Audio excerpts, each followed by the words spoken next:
द्वारा झूठ बोल करके उस धन से जो सोना बना है उसमें कलयुग का निवास है। सुदूर जंगल में राजा परीक्षित चले गए और वहां पर ऋषि जो हैं, सभी ऋषि जो हैं तपस्या में लीन हैं। वहां जाकर के उन्होंने देखा जल मांगा तो सभी ऋषि जो हैं अपनी तपस्या में लीन थे।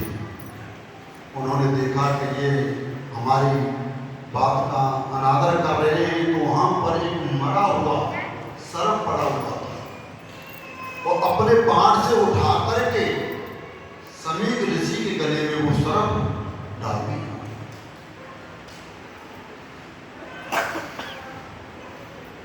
ऋषि जो तपस्या करते रहे, कुछ नन्हे नन्हे राजकुमारों ने जाकर के ऋषि पुत्र को बताया कि किसी ने तुम्हारे पिता के गले में मरा हुआ सर्प डाल दिया। उस समय पे श्रृंगी ऋषि एक तालाब में, एक नदी में स्नान कर रहे थे। वहीं पर उन्होंने हाथ में जल लेकर के संकल्प कर लिया कि जिस किसी ने भी मेरे पिता के गले में ये मरा हुआ सर्प डाला है, उसकी आज के 7वें दिन बाद उसकी तक्षक नाग के डसने से उसकी अकाल मृत्यु हो जाएगी।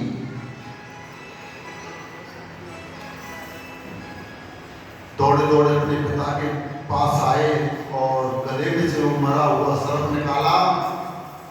निकाल करके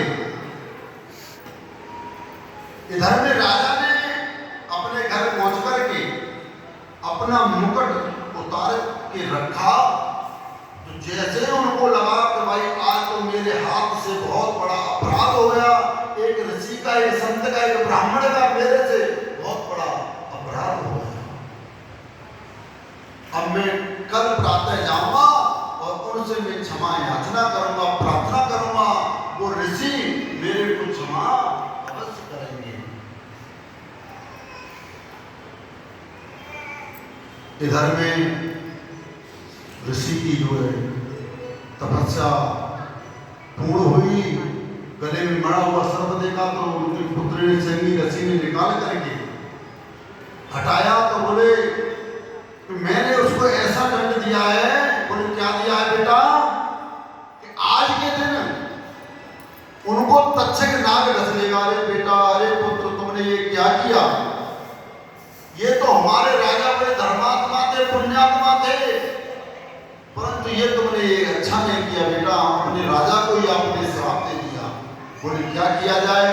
कि अपने गौर नाम के शिष्य को बुलाया और जाकर के कहा कि जाओ राजा परीक्षित से कह दो कि आज के 7वें दिन उनकी अकाल मृत्यु हो जाएगी और उनको अपनी मुक्ति का कोई उपाय करना है तो अवश्य कर लें, क्योंकि हमारी तुम्हारी सबकी 7 दिन में ही मृत्यु होनी है, 8वां दिन कोई नहीं स्पेशल बना है।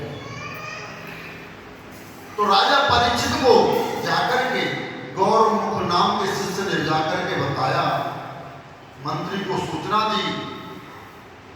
परीक्षित महाराज कहते हैं कि मैं आज दुनिया को आश्चर्य की बात बताता हूं कि हर किसी को एक पल का नहीं है भरोसा, परंतु आज मैं कहता हूं कि मेरी आज के 7 दिन तक मृत्यु नहीं हो सकती।